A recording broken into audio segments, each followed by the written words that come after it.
You're listening live to Rightside Radio with Phil Williams. It's hard to go wrong when you're on the right side. Rightside Radio. Solid, conservative, and just plain right.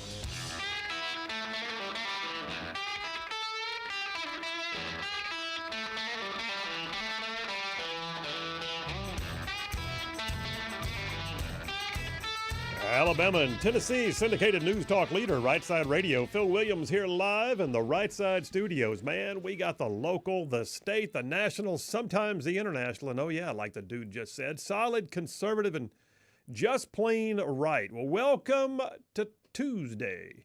We like to call it Taco Tuesday because it's always about the food. Play that. But more importantly, y'all know what today is, right? It's Taco Tuesday! Yeah, Taco Tuesday. By the way, I did have meatloaf on Monday, just so you know. It was real. I had it. You're missing it, too. I can see the look on your face. I'm jealous. JP on the board. How you doing, buddy? I'm great. How about you? So, listen, you know that like one of the best meat and threes in Northeast know, Alabama is right down the road, and they have meatloaf on Monday. I need to jump on that next Get week. you some I keep Pruitt's. forgetting, you know? Pruitt's Meat and Three. Just Yes. get it in you. I need to just learn how to make my mom's meatloaf myself, so that can not be. Well, then it wouldn't be your mom's meatloaf. I know, but it's in principle, you know. I could try my best. All right, we got a great show laid on for you. I got a guest coming on at 3:00. You're going to want to hear Christine Carr. Is a longtime nurse anesthetist who has been in practice for over 30 years, but she is also an advisor on addiction issues and other matters, and she's been on the board of the Eagle Forum, a very conservative organization here in the state of Alabama. And she's going to be on at 3:00 to talk about legislation that's working its way through the final days of the legislative process in Alabama. Did you know that cannabis products are for sale over the counter right now? Did you? No, I didn't either.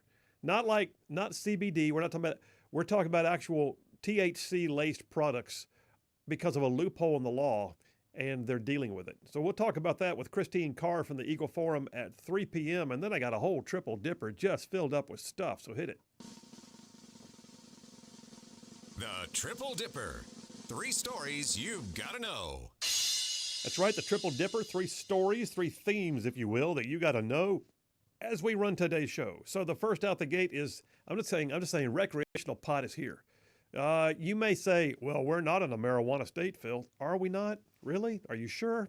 Because it's kind of beginning to look that way. Recreational pot. Is it here? I'll tell you why in some ways it actually is, and what happens when that happens.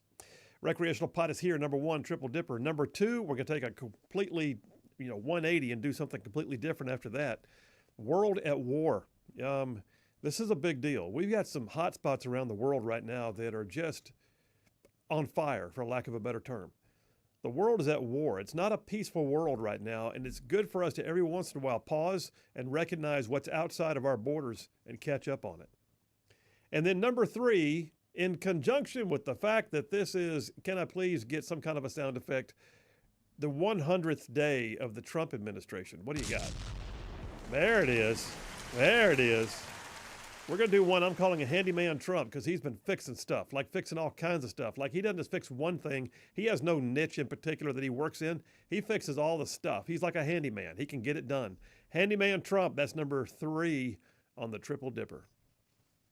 All right, well, let me jump on into the Right Side Way monologue. And I'll remind you guys, the Right Side Way is brought to you every single day by attorney Stan McDonald, partner at the law firm of Wilmer and Lee, 30-year veteran in the practice of law. And yes, he is the daily sponsor for the Right Side Way. Okay, so here's one for you. Big government, marijuana, and Dr. Frankenstein all walk into a bar. Sounds like a cheap joke, I know, but the problem is it may sound like a joke in reality, but maybe the joke's on us. Because that's basically what we got a couple of years ago, actually about 4 years ago, when our Republican leadership formed the Alabama Medical Cannabis Commission. Yeah. But the question of THC products, legalized marijuana, all of its related questions is back in the news right now. They may have formed the Alabama Medical Cannabis Commission and done so in what I think was an awful way a few years ago. But did you know we're actually seeing THC products on the shelves right now in convenience stores all over our state? And there's a bill currently making its way through the Alabama legislature as I speak, and we'll talk about it in great detail later. But just for now, understand this. The bill seeks to regulate THC gummies and other THC-filled products that are being sold over the counter in places like gas station quick marts. There's two bills. One that would regulate and tax it, which is like saying, hey, government wants a piece of that. And number two is the one that says, no, not on our watch, and bans it. Look, back when I was in the Senate, we had a bill to pass in 2012, which we did. It clamped down on something that was called spice, sometimes called bath salts. I don't know why they called it that. But it's basically synthetic marijuana. It was man-made pot. It was really potent stuff, too, really dangerous and really, really bad for the multitudes of kids who found out they could get a buzz on something that was not banned due to their age. So we had to fix it. Well, the problem's back now, but this time it's THC that's basically been condensed and compressed from legalized hemp.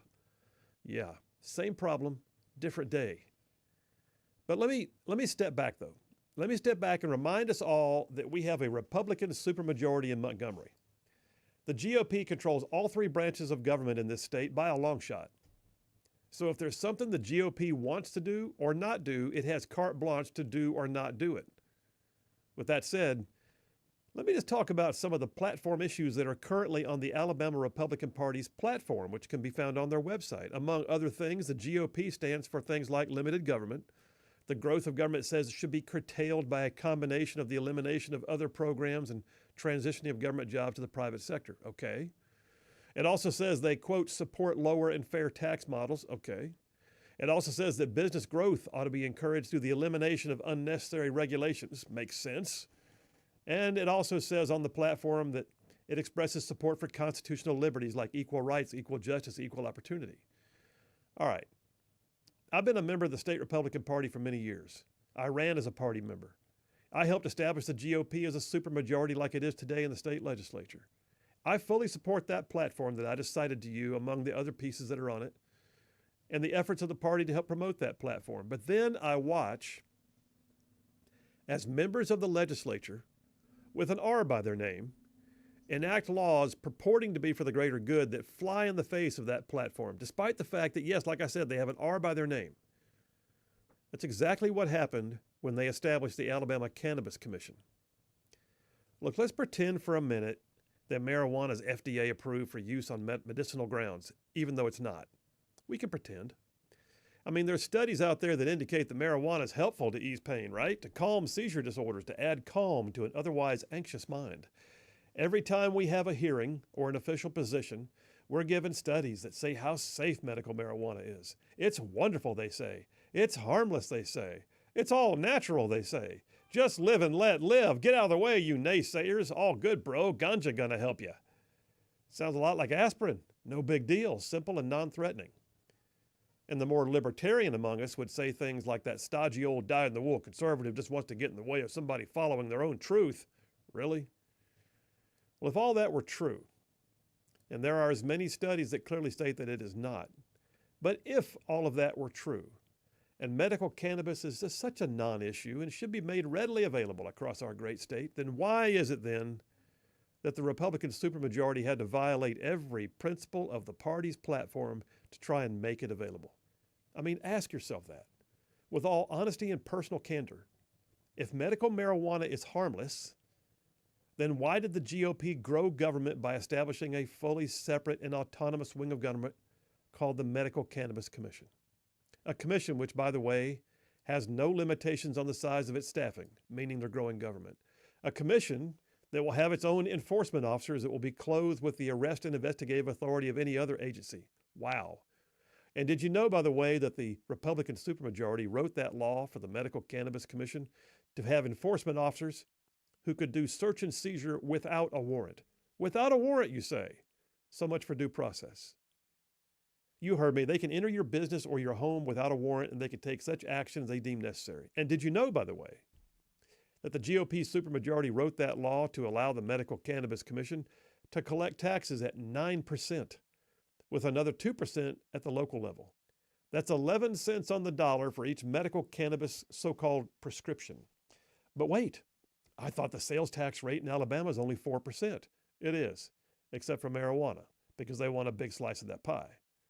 So now they've grown government, they've added more lack of due process law enforcement, and they've, oh, by the way, raised taxes at twice the rate that we normally would. But wait, there's more. You see, under Title 40 in Alabama, we don't tax prescriptions at all. We don't. But yet the value and efficacy of medical marijuana is so great, so awesome, that we're going to tax it at 10 times the usual rate. Well, who gets that money?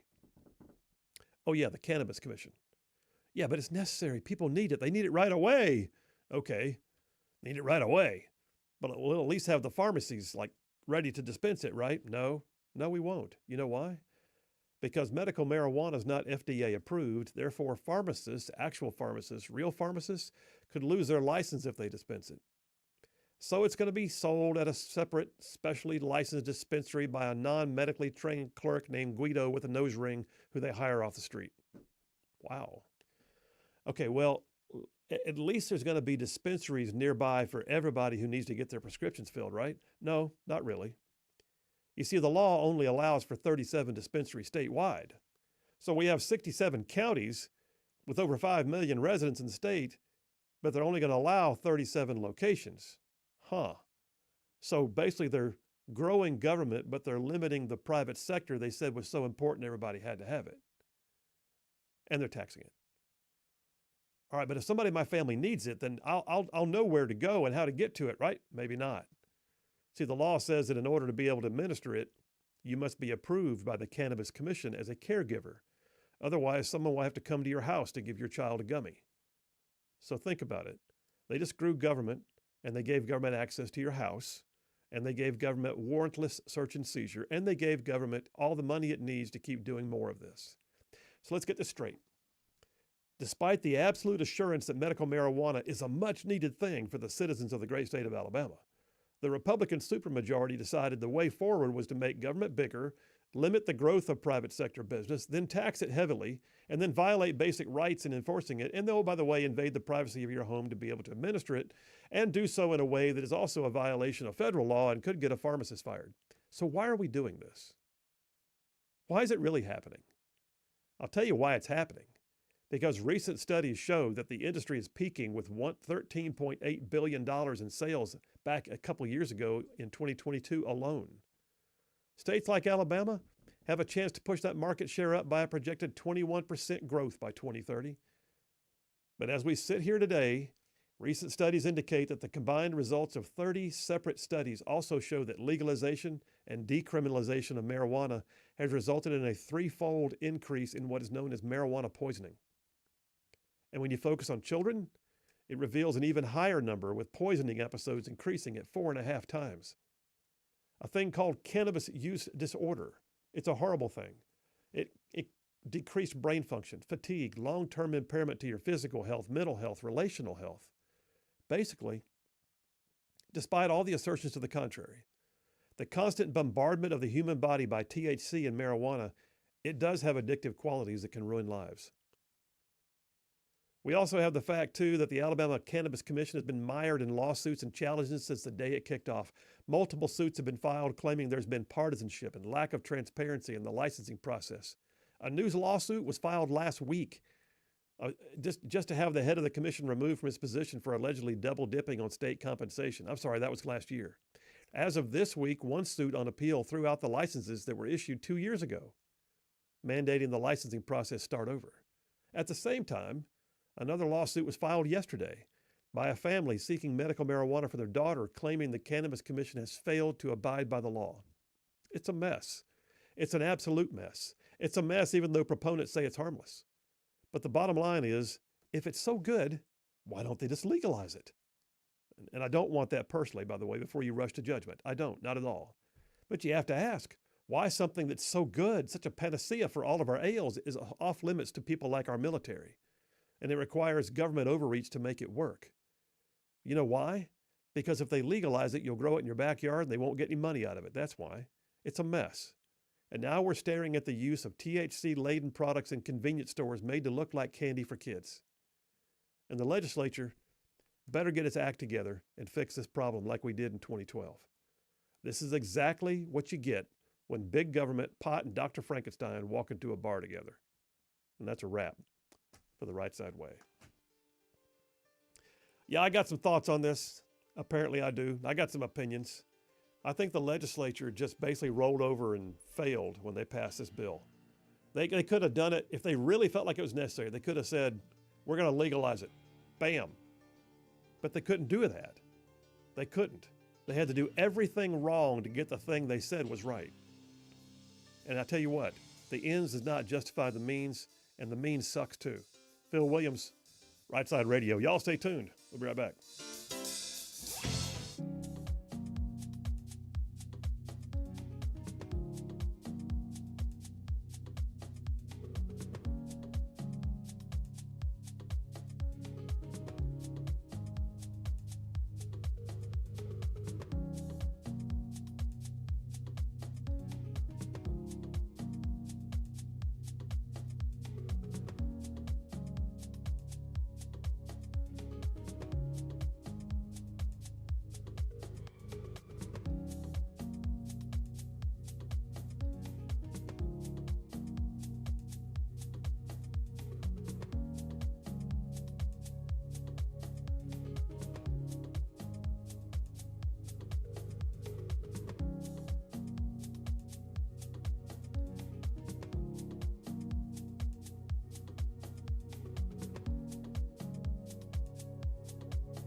And we are back. Phil Williams, Rightside Radio. Solid, conservative, and just plain right. Saving the world one soundbite at a time.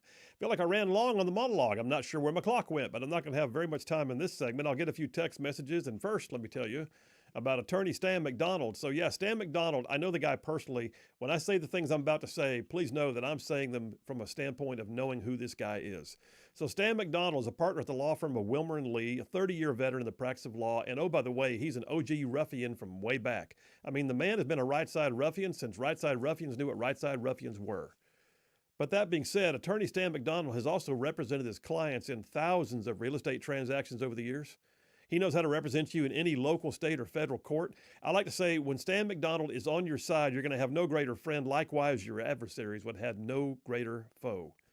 So here's the deal. I'm going to tell you how to reach him if you need to. If you need an attorney in North Alabama, attorney Stan McDonald. The law firm is Wilmer & Lee. He's an America First family man. And here's his phone number, 256-479-3020. That's Stan McDonald, 256-479-3020. Tell him you heard about it on Rightside Radio. And here's the thing. No representation made. The quality legal service be informed is greater than quality legal service before the lawyers. It's just rolling off the tongue now, dude. feel like it's like honey. I feel like that's close to a 10. I mean, I don't know what to say. I don't know what your benchmark is. But I'm scared. Pray tell, what does it take to get to a 10? I'm just scared to give you a 10. Then it's over.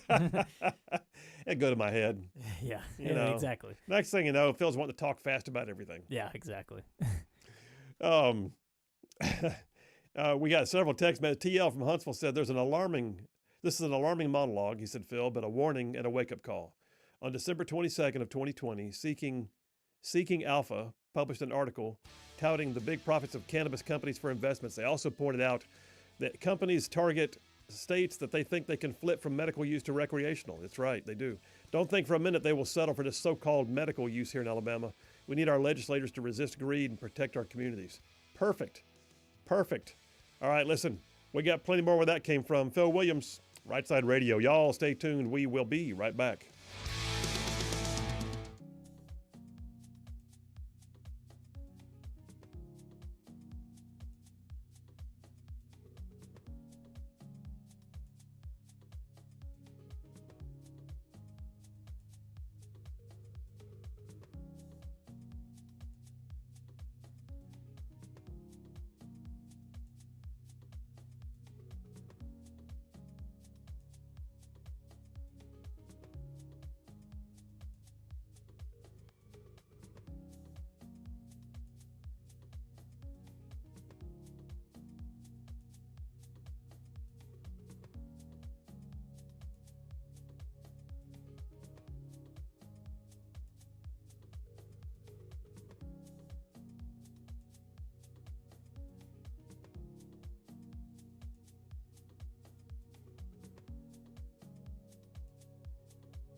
Hey, all you Rightside ruffians out there, you are listening to Rightside Radio, solid conservative, just plain right.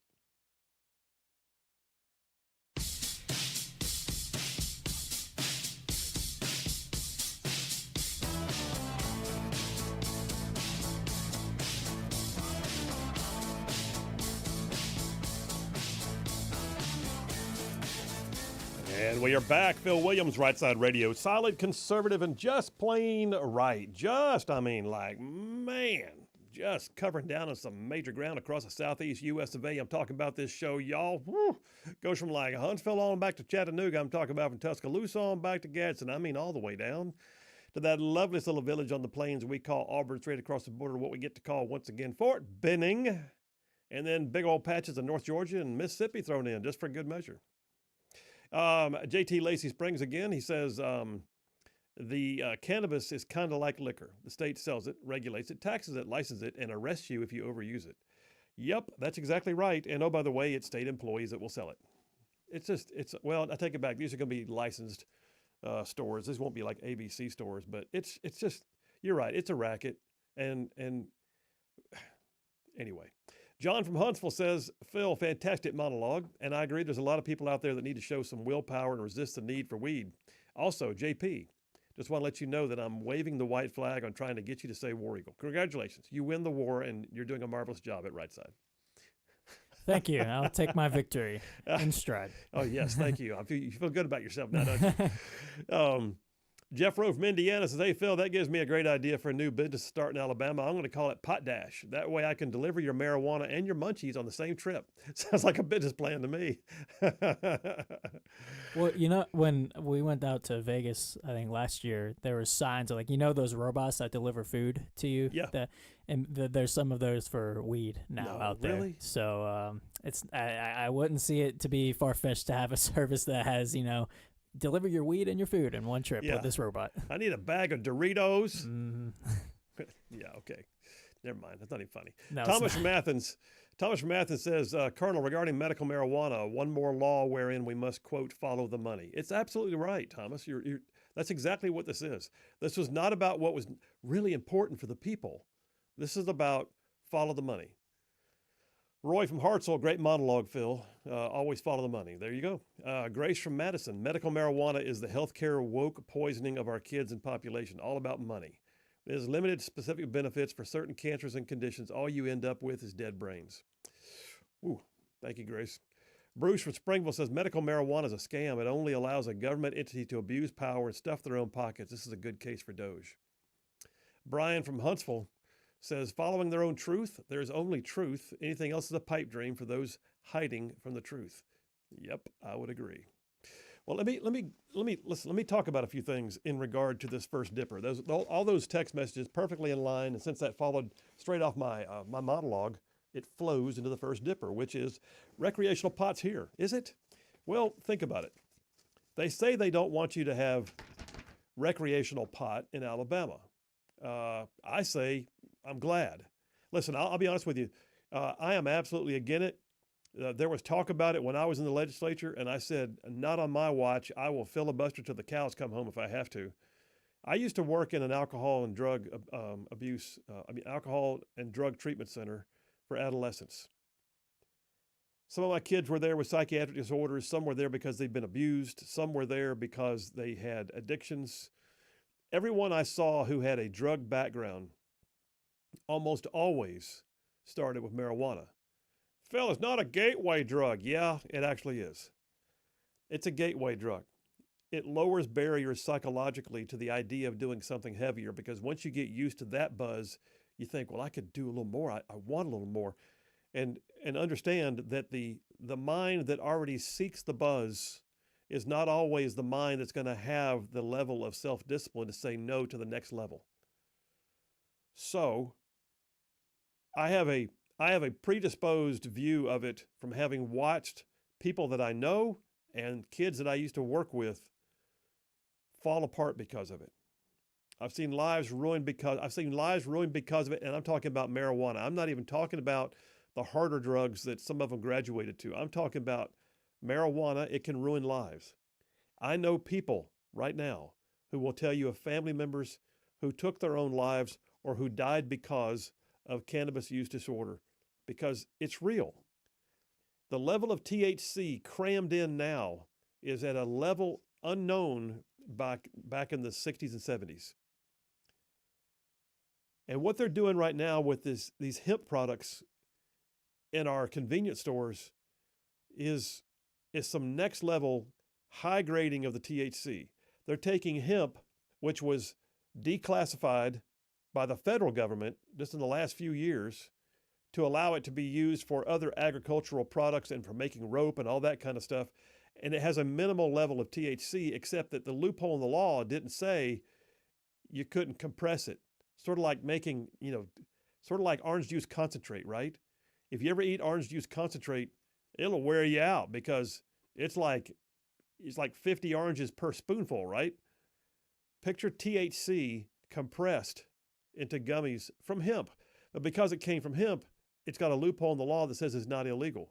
And yet they're taking things off the shelf. I've got studies right here in my hand, or articles about studies in my hand. Law enforcement in Alabama went randomly to various convenience stores, purchased some of these THC-laden gummies and other products, and then had them lab tested, only to find out they were above the THC levels in illegal marijuana products. Let that sink in. You might also look at it and go, well, Phil, they're illegal for kids. Okay, then why do they make them look like candy? Why do they make them attractive? Here's the other thing for you to think about. Lawyer Phil talking for a minute. There's a thing in the law called the attractive nuisance doctrine. What does that mean? It means if you do something that attracts a child to their own harm, in essence, you have created the nuisance and allowed them to be injured because of your negligence in creating it. As the example would be, you have a pool in your backyard with no fence around it. The child walking by on the street sees the pool, is attracted to the water, falls in and drowns. Well, you've created an attractive nuisance. Well, when you create things that look like gummy bears, when you create things that look like lollipops, when you create things that look like popsicles, when you create things that look like lemonade, what you've really done is create an attractive nuisance. You're trying to lure people into it. How much more so will the children respond? And kids are being harmed by this. All right, now we had a problem back in 2012 when I was in the legislature. I was in I got elected in 10, but we took office in 2011, so I was in my year 2, my second legislative session. I had never heard of spice. You ever heard of that? Spice or bath salts? Heard of bath salts. I didn't know it was spice. Yeah. Yeah, it's synthetic pot, basically. So we had a problem back in 2012. Convenience stores again, selling the stuff they call spice or bath salts. Why is it called bath salts? But it was created with chemical compounds, and the chemical compounds themselves were not on the schedule of illegal substances. But when combined and processed in the way they were to make the spice or bath salts, they were creating something that had a potent effect, much like marijuana. And there was no regulatory action for it whatsoever. And they're selling it like candy. And kids are getting hold of it. And we had suicides, and we had accidents, and we had other things happening and destroying lives. Attorney General Luther Strange at the time, he said, when easy availability over store counters was endangering the people of Alabama, we took action. Well, we did. We passed legislation to ban it. And I'm glad we did. I remember it. It was Senate Bill 208 back in the year 2012. And we got it done because it was necessary. And right now, they're facing something similar. We got these hemp-derived THC candies and gummies and drinks being sold out of convenience stores. And we're not talking about the CBD oils, right? We're not talking about the non-THC cannabis-derived oils or things that people use for seizures. Those were approved in Alabama while I was there also. But they have a non-psychoactive effect. This, not so much. So we have two bills right now. We have Senator April Weaver's Senate Bill 273. We have Representative Andy Witt's House Bill, I don't see the number, House Bill something, that basically do two different things, but they both combat the issue. The House bill basically says, hey, you know what? Why don't we regulate this a little bit and tax it? That'll be awesome. Like I said a while ago, when they do that, when the legislature says, let's just regulate it and tax it, what they're really saying is, man, we want a piece of that pie. There's some money to be made. Let's get on in there, and if we regulate it, that means we can get our hands on it. Then we can license it. Then we can tell you when you can, when you can't. We can put a tax on that bad boy. And they will. So if Andy Witt's bill passes, all they're going to do is regulate it and tax it. If April Weaver's bill passes, it will ban it. And that's the one I think that needs to be passed. All right, so Representative Witt, speaking about the bill, said the products are containing THC, the psychoactive agent of marijuana. They pose a danger to children, teens, other varieties. They have varieties of the chemical called Delta 8, Delta 9, and Delta 10. Don't ask me what all that means. I'm just telling you what's in the article I'm reading. But it does derive from hemp. And lab tests, like I said, are showing that some products purchased in Alabama stores are exceeding the legal THC for hemp-derived products. And his bill also, by the way, would put it all under the ABC board. Oh, great. That's wonderful. So the Alcohol and Beverage Control Board that already has liquor stores where the private sector has to compete with the government sector to sell alcohol, they'll regulate these gummies, these THC-laden gummies. I'm saying, how about no? Looking at the bill that I've got in front of me from Senate Bill 273 from April Weaver, this one would literally ban it and say that it covers a ban on all psychoactives but protects the non-psychoactives like the CBD, like I said. No increase to the taxpayer, no growth of government, no making things more difficult or the government just wanting a piece of the pie. Well, bottom line is marijuana and hemp are both considered cannabis products. But the marijuana does remain a Schedule 1. All right, it does. Congress is going to have to close this loophole because Congress is the one that created it. It's a federal law, but the states are taking action to get these so-called gummies and drinks and other CBD or THC products off the shelves. And it can't happen soon enough. All right, we'll take a break right now. We'll come back. I got some more text messages and a few more things on this, and then we'll go into our discussion at the top of the hour with Christine Carr from the Eagle Forum about this very thing. She's been combating it for years, and she's been all in on what's going on right now with these bills to try and ban them. Phil Williams, Rightside Radio. Y'all stay tuned. We will be right back.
And we are back. Phil Williams, Rightside Radio. Solid conservative, just plain right. Making common sense like a superpower. Ian from Hartselle says, Republicans in Alabama are virtually as useless as Democrats, two sides of the same coin. Okay. I'm old school liberal, he says. Whatever I do in my home is my business. Leave me alone. Let me buy and smoke what I want. Okay. Sound like you had a couple right there before you typed that in. But anyway, just saying. Ian. Gary from Decatur says, please explain to me why this attractive nuisance law isn't just another excuse for parents another law to excuse parents from their basic responsibility to raise their children to be aware of questionable circumstances / substances that they should have told them, they should ask them first about before using or acting on them. Well, I didn't say that every convenience store was going to be sued for attractive nuisance. What I was saying was it's similar to an attractive nuisance because it puts something in front of kids that makes them want it, and they do it on purpose with an intent to be attractive, which, truthfully, the attractive nuisance law is actually a negligence piece. This one's almost intentional, which might be recklessness. Brian from Harvest says, I agree with a lot of what you said, but when it comes to this new cannabis conversation you were talking about, there are blatant things you have wrong. Spice and bath salts are two completely different things. Spice is synthetic marijuana. Bath salts is closer to synthetic cocaine mixed with meth and heroin. No, it's not, Brian. You got that wrong. They were of the same. They were the same ilk, and they were banned by the same piece of legislation. But one is not like cocaine, and the other is not like marijuana. Jeremy from Madison said bath salts are actually my texture just went out. There it is. Bath salts are actually bath salts, which ingested in a certain manner can turn you into zombie-like frenzy. Wonderful. I had heard that there were some pretty serious side effects, like people just completely losing their gourd. But yeah. Jeff P. from Arab says, I can vouch for this, Phil. The whole business is destroying people. It must be stopped. Thanks, Jeff P. Jerry from Decatur says, be ye sober-minded. What just went up in smoke? Airborne. Yes, it did. Let me get a few more things out here. So one of the things that people talk about all the time is, if you'll just legalize it, all the problems will go away because then you won't have to worry anymore. I don't know how that comes to be. Cannabis use disorder. CNN has an article, Dateline a year and a half ago, August of 2023. Cannabis use disorder is common in one state where marijuana is legal. So the state of Washington, like the state of Colorado, was one of the first to say, hey, we're going to do medicinal and we're going to do recreational marijuana. In other words, you want it, you can have it. Developing cannabis use disorder is relatively common in Washington state, it says. One of the first states to fully legalize cannabis. It can even occur in people who use medical marijuana. So the main take home here is this. We are looking at a serious problem with people underestimating the effects of marijuana. Even when you have it medicinally, you've got folks out there who can use it recreationally, who then do both, and then you wind up getting into all kinds of problems. What they're saying here is that the cannabis use disorder symptoms that we see, the serious loss of brain function, the inability to reason, the lack of relational capability, in the states where they've gone ahead and said recreational marijuana is fine here, major spikes. By the way, that was a CNN article. Keep that in mind. And, oh, by the way, it's still banned on the federal level. Now, we've also got a study here from CNN that I hold in my calloused former paratrooper hands. Marijuana hospital visits are linked to dementia diagnosis within 5 years. Story from last week. It points out that Sunday is called, Sunday of April 20th, a week, 9 days ago? Sunday is 420 Day, when lovers of marijuana get together to celebrate their fondness for weed. And yet research shows that regular users of marijuana are at risk for serious conditions, including strokes, heart attacks, cardiac arrhythmias, heart failure, and myocarditis, which is an inflammation of the heart muscle. And now you can add increased risk of dementia to the list. I just look at it and think, there's really not a lot of value here. I know that some will say it stops seizures, and if that's the case, I get it and I sympathize. Some will say it deadens pain like in cancers. If that's the case, I get it and I sympathize. That's got nothing to do with recreationalizing it. And oh, by the way, I'll never forget too, when the medical marijuana bill passed Alabama, all the things that qualify for prescription capability, it got ridiculous. It even got to the point that one Democrat female went up and said, we're gonna put menstrual cycles in there as grounds for getting a prescription for medical marijuana. And then there were all the issues like, okay, it's legal. What happens if you drive across state lines where it's not legal, but you've got it with you? What happens? Okay, and then you got all the problems too about, all right, it's legal, but you're a commercial truck driver and you were prescribed it by your doctor. Can you still take it and drive? And then you got okay, it's legal, but you're an accountant or you're somebody who has a job that requires you to have deep reasoning or the ability to calculate or the ability to formulate words, and you're impaired at work, but yet you're taking a prescription. So can your employer stop you from taking the prescription? It's a prescription. Your doctor, you're under medical care. Well, can you now claim that this is a violation of your medical rights and somehow you've been, infringed upon in your job environment? Listen, there's so many things that sparked out of all this that they've not even begun to scratch the surface on all of it. But when we come back, we're going to talk to someone who knows and knows well, Christine Carr from the Eagle Forum, Phil Williams, Rightside Radio. Y'all stay tuned. We'll be right back.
listening live to Rightside Radio with Phil Williams. It's hard to go wrong when you're on the right side.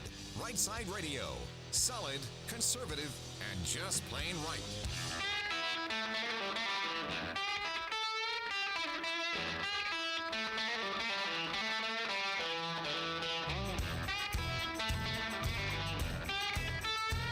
Alabama and Tennessee's syndicated news talk leader, Rightside Radio. Phil Williams here live in the Rightside studios. Man, we got the local, the state, the national, sometimes the international, and oh yeah, like the dude just said, solid, conservative, and just plain right. Well, all right, listen, we just spent the last, 20, 30, 40 minutes talking about the fact that the Alabama Medical Cannabis Commission is ate up like a soup sandwich.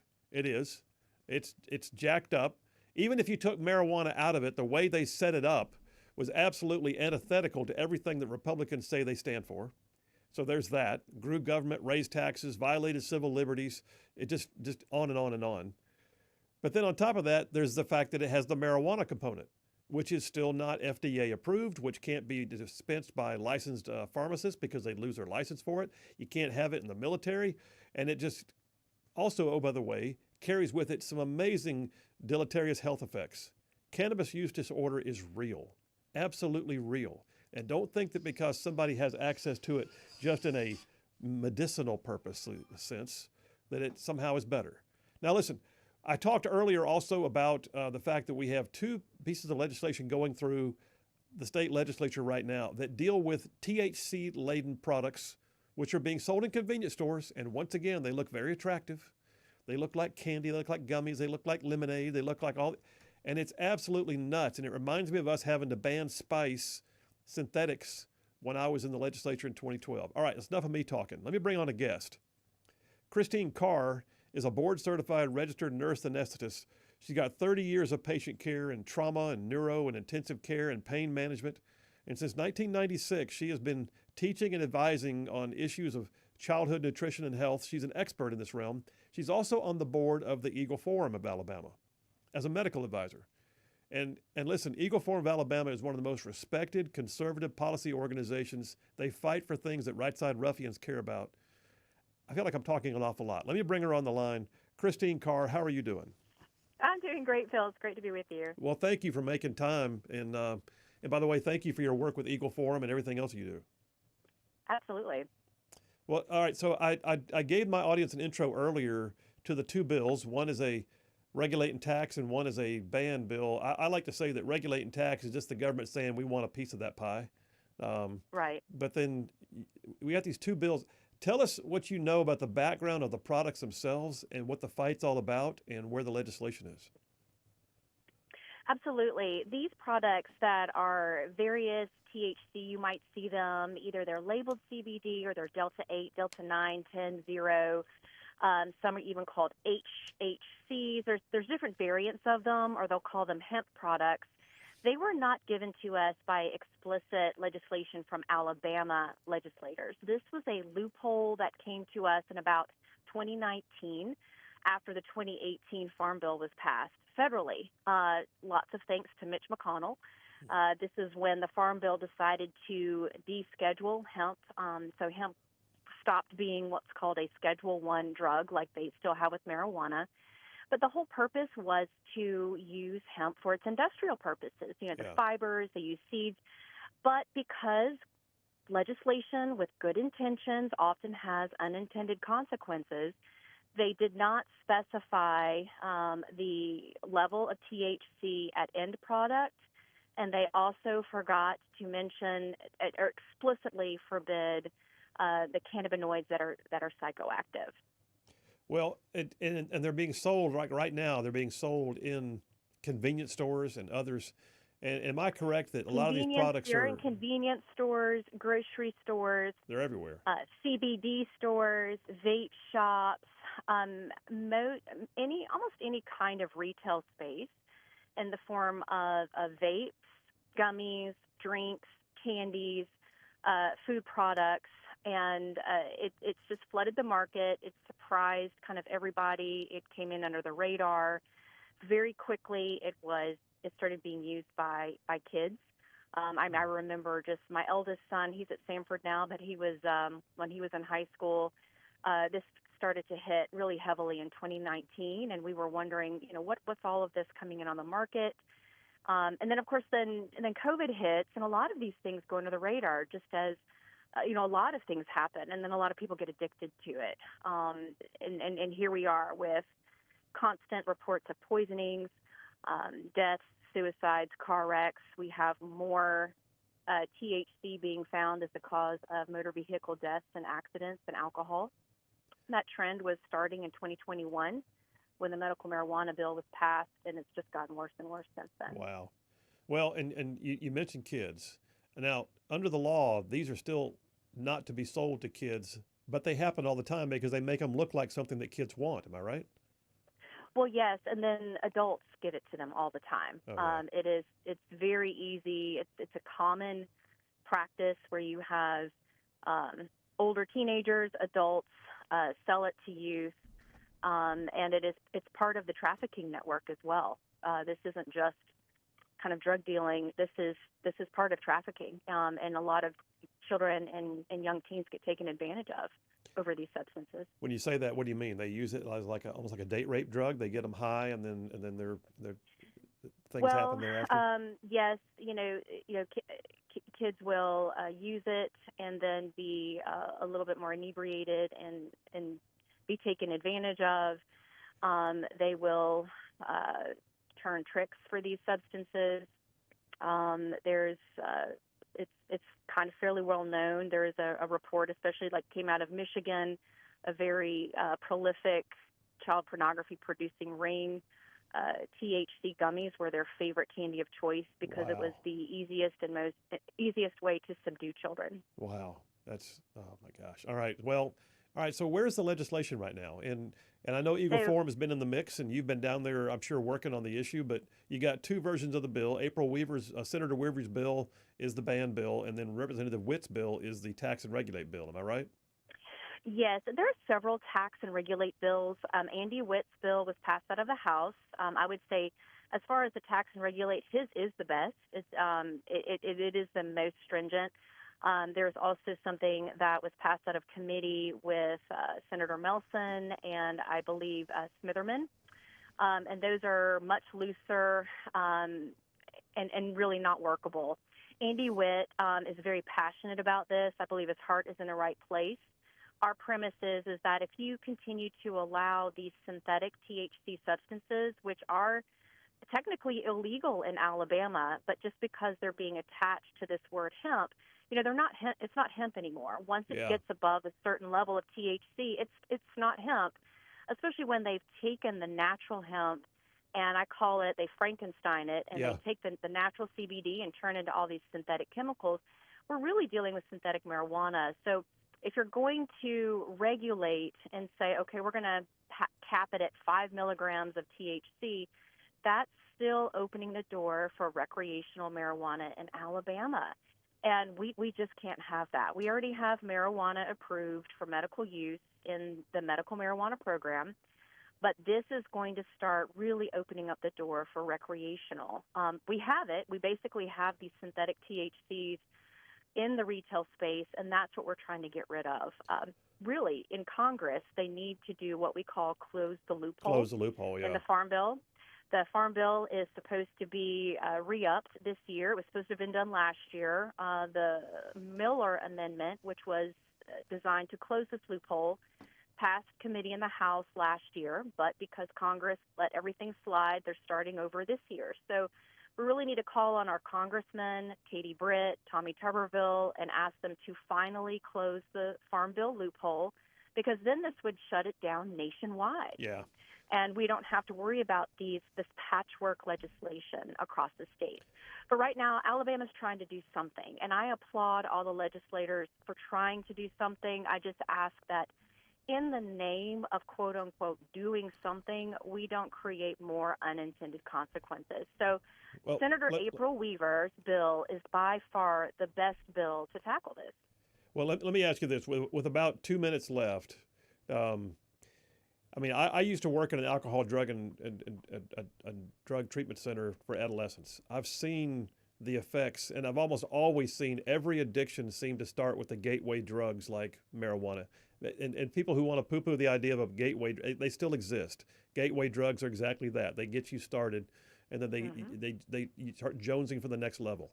But that being said, a lot of folks are trying to tell the world that cannabis use is really not that harmful, and yet studies are showing just the opposite. For about a minute, can you speak to that issue? Absolutely. Even since the medical marijuana bill passed in 2021, more and more science has come out showing that it is not a legitimate medicine outside of those FDA-approved medications that you can already get, and that the harms, the safety and efficacy profile is very, very poor. We see increased link to birth defects, damage to the sperm causing autism risks to rise, damage to the egg, increased cancer risk, especially when it's exposed to any young brain, the risk of increasing psychoses, schizophrenia, dementia, and even just recently with regular use, cardiac risk and stroke risk. People who develop cannabis use disorder have shorter lifespans. It's not a drug that is designed to make someone healthy. It can be used through the FDA-approved medicines to relieve some symptoms temporarily, and that's usually for end-of-life or very, very sick people. But to use this as some sort of panacea for a whole host of ills is just completely false, and it's ruining minds everywhere, and we're losing a generation of young people to this. Well, it's here, and folks that think it's not here need to wake up and recognize that it's here, and it's also a billion-dollar industry, and the reason why they want it right now is because it's a billion-dollar industry, and they could care less what it does to society. Christine Carr, thank you so much for your work, and let's stay in touch on this and keep us posted on the passage of the legislation, all right? Thank you so much. You have a great day. Thank you. You too. Yeah, you can tell she knows her topic, and you can tell she's also good at speaking through her topic, and she's been doing this for a while. All right, listen, we're going to take some text messages and sort of get caught up, and then we'll be jumping into the next topic, which is entirely different. Going to go into the world at war. Oh, boy. Phil Williams, Rightside Radio. Y'all stay tuned. We'll be right back.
And we are back. Phil Williams, Rightside Radio, solid conservative and just plain right. Just pulling pins on truth grenades. Stephen from Athens apparently got a pretty cool background. If I understand correctly from his several texts, he worked with the DEA. He also was deputized as a special deputy U.S. Marshal. Did work all over the place. Bottom line is, looks like he's got a wealth of knowledge. Stephen, thanks, man. Thanks for your service and thanks for what you do and for being in the fight. Brian from Huntsville. Rumors have it the ABC stores will have instructional booklets for questionable CBD products, gummies for dummies. Okay. That's okay. I don't know what to say to that. Okay. Michael from Arab says, it's still not allowed for federal employees to use marijuana either medically or recreationally, even in states where it's legal. Yeah, I'm aware, which is crazy because think about the effects of, like, say, for instance, Colorado, or for that matter, Washington State. Washington State. You've got 2nd Ranger Battalion stationed at Fort Lewis, Washington. They go off post, they hang out in a bar, they're sitting next to people that are smoking it. You know, they accidentally get fed something at a party or whatever else, and next thing you know, they piss hot on a drug test and they lose their career. There's a whole lot of hazards involved. You really got to maintain your vigilance because, yes, you can be sitting in a room full of people that are doing it legally and go to work the next day and lose your career. It's a mess. Ian from Hartselle says, the same people that say I can't have marijuana are the same people that say I can't buy lottery tickets because it's morally wrong. Those are the same people that drink a beer in the garage so their neighbors don't see them and beat their spouses. Ian's got a pretty negative view of society right now. Ian, come back to the light, man. It's just not like that. Brian from Harvest says, so Joe Biden was a major pothead. What? I don't know.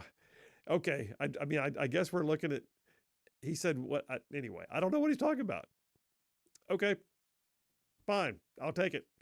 Look, we're going to come back here in a minute and we're going to switch gears. Thank you all for your input. Thank you for your patience. And listen, I will say this again. I'm not for medical marijuana. I'm not for legalization of recreational marijuana, and I want these gummies out of our stores where kids can't get to them. I will also say this. If you just went down to Montgomery and argued how big and bad the Cannabis Commission bill was, you wouldn't even have to talk about marijuana. So it doesn't matter how you feel about marijuana. How do you feel about a bill? Think about this. How do you feel about a bill that was passed by Republicans that grew government, raised taxes exponentially, and did away with civil liberties, and allowed the government to come into your house because you couldn't give medicine that was prescribed by a doctor to your child? And then you can't buy it at a pharmacy, so you have to go to a dispensary, which means that means they just mandated a part of the private sector, which is not supposed to happen. You don't mandate part of the private sector. But now that they have, you think they'd at least let it grow where it's going to grow. No pun intended. No, you can't do that. They're going to tell you where they're allowed to even have stores. It's just nuts. And it's a complete mess. I don't know if I have time for a call before the break right now. Do I? About 1 minute. Yeah, tell our caller if he wants to hold on during the break, I can get him right after, all right? Because I don't want to do him wrong by having him for like 40 seconds. But yeah, you got a whole lot of stuff in that bill that is everything that the people with the R by their name say they don't stand for. And they passed it anyway. And it's been a complete debacle. The Cannabis Commission has been a complete and utter goat rodeo. As they go down to Montgomery and collect per diem for arriving for their meetings, issuing licenses to the very few that are allowed to have them, and then lawsuits commence because people believe they should have gotten one. And next thing you know, it's the battle of the licensure. See, this is what happens when government says, we're going to go ahead and mandate monopolies. You're only allowed to have one in that county, none in that county. And then the county with the none says, why? Why not us? What's wrong with us? Why can't we have it? Well, we said you can't. The government's picking the winners and losers. That's not supposed to happen, y'all. That is not supposed to happen. The government should never be in the business of picking winners and losers. If this thing is everything they say it is, why would they not just regulate, tax it, and let it grow? Nope, they won't do that. You know why? Because they want to have their hands into everything you do. That's why. It's a mess. All right, we're going to switch gears. We'll come up right after the break and jump into Dipper number 2, The World at War. Phil Williams, Right Side Radio. Y'all stay tuned. We will be right back.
Hey, all you Rightside ruffians out there, you are listening to Rightside Radio, solid conservative, just plain right.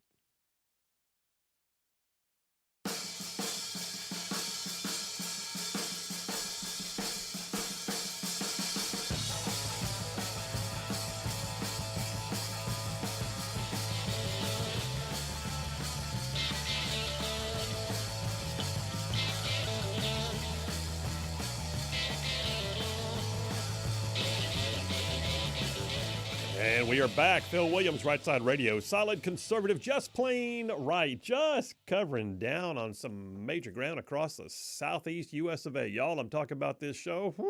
Goes from Huntsville back on over to Chattanooga. I'm talking about from Tuscaloosa back on over to Gadsden. I mean, all the way down to the loveliest little village on the plains we call Auburn, straight across the border from there to what we get to call, once again, Fort Benning. And then big old patches of North Georgia and Mississippi thrown in just for good measure.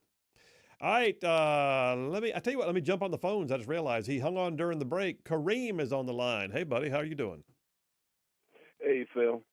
You doing all I'm right? good, man. Listen, I can't believe I'm saying this because I was an advocate for marijuana. I always was one of those guys that said, oh, it's harmless. It's not going to do nothing to it. It's not crack. Nobody ever killed for it. Yeah. But this new marijuana is not marijuana. Huh. This marijuana, you can't find any seeds. And one of the side effects of it is that it gives these young kids extreme paranoia. Oh, yeah. I'm talking about a lot of them is having mental snaps. Yeah. If you're familiar with Wellstone, they'll let you know right off the back that so many of these kids between the ages of 16 and like 21 is having mental snaps. The marijuana is doing it to them. They smoke it all day. It takes away all their motivation. So the ones who's not working and stuff like that, that's because their motivation is dead. And another thing that it also does to you, as young guys, it kills your testosterone and it ups your levels of estrogen. So turning young boys gay. I'm seeing it happen in real time. You know, and it's actual studies who that they did, and they show that this is exactly what's happening. This stuff that they manufacture in here in laboratories and stuff like that, these young boys can't handle it. It's not your grandfather's weed. It's not your father's weed. This is something different. They are removing all of the CBDs out of it, and they give you like 90% THC. Yeah, and these young boys' brains can't handle it. I said on the show earlier, it's almost like when you get orange juice concentrate.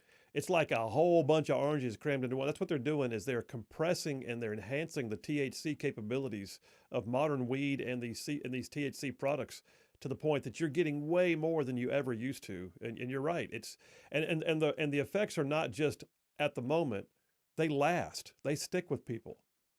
Yes, they do. I mean, I personally experienced it with my son around 2 years ago. And, I mean, he had just came home from work, and then he said, Dad, I'm going to my friend's house. And he came home. But he didn't come home because the next call I got, he was actually running away from the police. He was actually in a high-speed chase running away from police. Oh, man, I'm sorry. So, you know, we panicked automatically. And by the grace of God, his car broke down, you know. He went someplace, he was safe at first, and then he still was in the panic, he still was in the paranoia, and he got back in his car, and he hitting 120, it's pushing his car, brand new car, we just got it for him, and the engine blew. So I think that saved his life. Wow. You know, and that made me realize that this stuff that they pushing on these kids is what you got. Or that's why I'm thinking all these shootings is coming from, because it's that extreme paranoia. You know, you get more shootings now than it was during the crack epidemic. So it's got to be the weed. That's the only common denominator. I have nephews that's going through it. They having mental snaps, and they got to be hospitalized for a week or two, and you can still see the signs of it today with him. He acts as if he bounced back already, but you know, I always got my eye on him, and my wife called him Michael Myers. She think he gonna snap out any day, you know. Wow. And Wow. I believe in this, and I believe it's because of this weed, this new weed that they're giving these kids. Well, you know, it's not the same thing. I've got a friend. He's somebody who actually urged me to get the lady we had on a little while ago, Christine Carr, who lost his son, and the health effects of this. Some of the health effects that you haven't even mentioned yet are it can actually create cardiac events. You can have strokes, and then the depression that comes with it too when they crash. can lead to more suicidal ideations than they would normally see Yes. in someone of that He age group. lost his shine, and he had a dingy tinge to him. You know, I try to look past the hair because they all got that hair thing going. And so I was trying to convince him, maybe cut your hair because a lot of evil spirits get trapped in the hair. Cut your hair, get your shine back in your eyes because your eyes just got dim, your skin got dim. It just wasn't him, But he's been doing very well for like the last 2 years. Oh, but glad. I am always worried, Well, that he can fall back. That he can fall back in that. Listen, I mean, we've never experienced anything like that. I didn't know how to handle it. Listen, For man, somebody who has the answer for just about everything, when your child is going through something like that, you don't know how to handle that. I'm glad. So I'll be honest with you, and I'm saying it with all sincerity. I'm glad he's got you in his life to care, because not everybody had somebody to turn to. So thank you for hanging in there with your boy.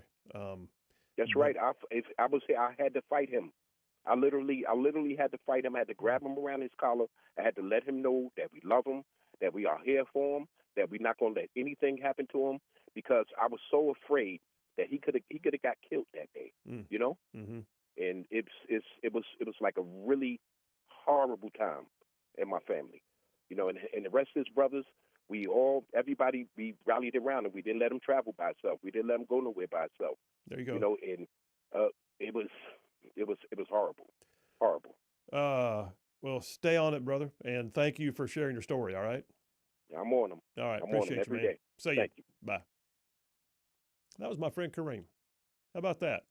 He and I agreeing the entire time. You hear that? Yep, I did. Well, I tell you what, he's been through it. Mm-hmm. Blessings on you, Kareem. Blessings on you. Marcus from Huntsville says, props to Kareem for his phone call. That was a clear, concise, and logical call. Good job. He said, I completely agree with him. I've always said since high school that once they legalized marijuana, it was going to start really hurting people. Marcus from Huntsville. Thank you, Marcus. Stephen from Athens says, not only paranoia, but persistent psychosis is caused by the current crop of marijuana. The estrogen increase, he also said, like that's what he was talking about, is evidenced by a gynecomastia, which is basically causing an alteration of the male body in the breast area. Kim from Athens says, I don't know what the answer is for THC in Alabama, but there is a market and a demand for it, and there's a medicinal need for it, and the current plan isn't working. Well, Kim, listen, and I'll say this, and I'm not a doctor, right? But I can read studies, and I've heard the arguments, and I've been in the hearings. Every time I have been in a hearing or attended some debate about medicinal marijuana, there is always as much saying that it's not effective as there is saying it is. I think it boils down to anecdotal, but I also think this. I think there are alternatives, and I think we're just opening the door. The only reason why they want medicinal marijuana in the state is because it's $1 billion industry and it leads to recreational marijuana. Jeff from Indiana says, Phil, that's why I told you you're a rare breed of politician today, because you do what's right. And I'm not sure what he's talking about. What did I do? Anyway, listen, I appreciate you. Thank you, Jeffro. All y'all out there, keep your eyes on this stuff. And I tell you what, watch when you walk into the next time you walk into a convenience store. Take a look at what's on the shelf behind the counter or around the counter or right there in reach of kids. See what it has on the label. And if it has some of those labels that look like it's too good to be true, it probably is. And if it says that it's, your favorite hemp drink, understand this. On at least 9 occasions recently, law enforcement in Alabama did random sampling of hemp products that were on the shelves in these convenience stores, had them tested in the labs, and found out they tested higher for THC content than illegal marijuana would have if you were busted with it in your pocket. Bob from Decatur says, that's the first time I've ever heard Kareem basically say he agreed with everything he said. Yep, I agree. All right, I'll tell you what. I've got another dipper we're about to kick off. If you want to text in on that topic, you are welcome to it. I will take it. And the text lines, the call lines are the same both ways. 833-687-4448. That's 833-68-RIGHT. Hey, by the way, before I go to the break, I got to make a shameless plug and remind you guys that Rightside Media does a whole lot more than just Rightside Radio. Rightside Radio is only one of our gigs, right? It's only one of our productions. Rightside Radio is on around the Southeast here from 2 to 5 Central Time every single day. But you've also got, oh, by the way, any number of podcasts that we do. You can audio podcast this show. You can video podcast this show. It's put up for you every day. Segments of it are divided out. And then we have 5 other video podcasts which are underway right now. And they are all going every single day. I mean, you can find something new all the time at rightsidemedia.org. That's our website, rightsidemedia.org. Or, you can look at any number of the platforms we're on. We're on X. We're on Facebook. We're on Rumble. We're on YouTube. All the places where you would find the content that we produce, it's all out there. Here's my one ask, and I'm asking this with all sincerity. We are a growing company right now.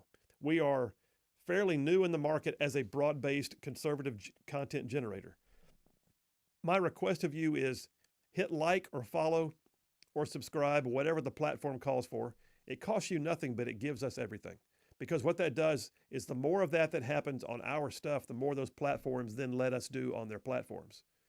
So that being said, click like, subscribe, or whatever the case may be, and we would greatly appreciate it because that's exactly what Rightside needs to keep growing. And you guys are the reason why we even exist at all. How about that? All right, we're taking a break right now. Take that break and come right back. New Dipper, the world at war. Oh boy, we'll talk about it. Adam from Athens, I agree with Kareem. I have friends that have followed this new weed. He says it's nothing like what we used to have. Oh, man. Oh, man. Phil Williams, Rightside Radio. We will be right back.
And we are back. Phil Williams, Rightside Radio. Solid conservative, just plain right.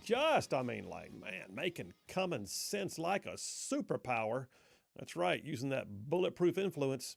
You know what? I've got another dipper we're going to do in a minute, but I love it when the audience is engaged in the topic, and so I will stay where the audience wants to stay. So a couple of texts, and then I'm going straight to the phones. Joanna from Hartsville says, Kareem's story brought me to tears. Said in one phone call, he single-handedly changed my mind about marijuana. I've always had kind of the feeling of leave people alone and people are going to do whatever they want anyway. His story was terrifying. Thank you, Joanna, and thank you, Kareem. Marcus from Huntsville says the problem is that these kids aren't buying weed. They are buying a highly modified pharmaceutical that isn't FDA approved. And again, let me run to the phones because a call on the same topic, I believe, is Bob from Athens. Bob, how you doing? Fine, Phil. Listen, I grew up born in the late 50s or mid 50s. Yeah. And I grew up in high school and whatnot, and we partook, which I'm sad to say we did. And for a 6-month period, I consumed so much. We were doing stupid stuff like letting the THC collect in a wine bottle and turning it up. But I can tell you that my grades took a serious nosedive. I went from an A student to a C and D student, and I was sweating all over all the time, couldn't sleep, just all sorts of stuff. And granted, I was in football. So bottom line is I said goodbye to it, never touch it again. Yeah. And my life turned around totally. There you go. And that was then. The stuff that they've got now is even more potent. Yeah. So the point I'm trying to make is that it will destroy your life. It will destroy your attitude. It will turn you into a sloppy person. I don't care what anybody says. Yeah. It'll turn you into a sloppy person, and it'll eat away at your brain. Yeah. Well, and that's all I had to say about it. Well, Bob, I'm glad for you. Thank you for your testimony. Appreciate you sharing it, man. Thank you very much. All right. Great calls. Listen, I love it when this happens. You know, when you get those viral moments, if you think about it, I am literally almost 2 hours into the show and we are still on the first topic. Must mean something. Yeah, I guess so. It seems like everybody's got some experience with it. And I know I've seen it ruin my friends' lives in front of me too. So, it's unfortunate, but it is. And, it's not confined to any one demographic. It's not confined to Black, white, Asian, Native American, none of it. It's not confined to any kind of, rich, poor, or in between. It's all across the board. It's and by the way, it crushes souls no matter who or what you are. And I don't know. I don't know if it's more it was a lot, of course, in the 60s, in the 50s, late 50s, and going into the 60s, and of course through the hippie generation, it was a huge deal. I feel like it sort of waned for a little while, and then some craziness really started with, crack came on board, and heavier drugs began to be trafficked, and next thing you know, heroin and other products are just dominating the streets and ruining lives. But I think what's happened is because some of the heavier stuff began to take the dominance in the headlines, I think that marijuana began to be seen as, well, it's the lesser of the evils. And so it became more acceptable in part because it wasn't as bad as the other stuff.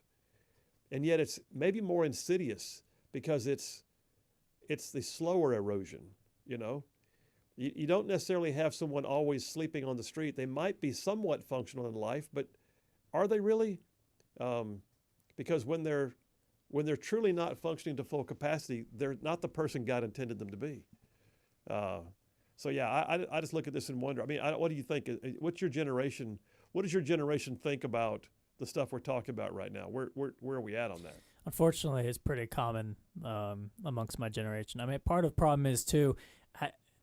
I've made this joke before that I feel like the older generation cigarettes were, at the time, people didn't quite understand the damage it was doing, and it was so common. Like, kids were smoking cigarettes, and it was common. I feel like the vape stuff in my generation is similar to that, where it was kind of sold as this safer alternative where it's really not, safe. But then the nicotine vape blowing up, I think, made people realize if we put this Delta 8 or this modified weed and vapes and stack, like you said, like stack all of this THC in there, but it's not really, weed. I think that's you don't have a baggie in your pocket. Yeah, I think that has made it worse than like what Cream said. This isn't like, your grandparents' weed or your father's weed or whatever. It's been extremely modified and put into a different option, and I don't think quite people understand how damaging it really is. And unfortunately, I feel like people in Montgomery too look at it and they think, oh, well, it's not marijuana, it's different. But in my opinion, that makes it worse, because I've seen it. I've literally seen it destroy some of my friends. They're after 2 or 3 years, they're completely different people, and it's unfortunate. So yeah, I think people are starting to realize how bad it is now, but you got to wonder like how much damage has already been done to some people. Yeah, and everything can be turned around to some degree, but you still have lost time that you'll never get back. And I'll tell you what, I'll before we go to the break, I'll take one more moment of personal privilege, and I'll put a spiritual context on this too. It's not just because you buy it on a street corner that makes it bad, right? It's not just because you bought it in the back alley or someone sold it to you in the locker room area at school. If you buy the THC products with the intent to alter your mood or perceptions or capabilities over the counter because they look like gummies or because they look like a neat lemonade-based drink or something else, I got news. Satan was called an angel of light because he was beautiful at one time. He knows how to be candy coated. And Satan, more often than not, will come candy coated in life. And will try to do things that appear to be attractive. Well, that's exactly what this is. It appears to be attractive, and it will ruin lives all at the same time. All right, we're going to switch gears, I think, unless another call comes in. We'll just take it, man. We'll go with it. You know what? The show is about this audience, and so we'll go there. But yeah, we're gonna switch gears if we can. We're going to go to the world at war. I think it's fair for us to constantly be aware of what is happening in the world around us. I don't mean just like in our backyard, just like what's happening in D.C. or who's running for office. I'm talking about who's at war right now and what does it mean to U.S. foreign policy. We're going to talk about world at war for a few minutes. Phil Williams, Rightside Radio. Y'all stay tuned. We will be right back.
You're listening live to Rightside Radio with Phil Williams. It's hard to go wrong when you're on the right side. Rightside Radio. Solid, conservative, and just plain right.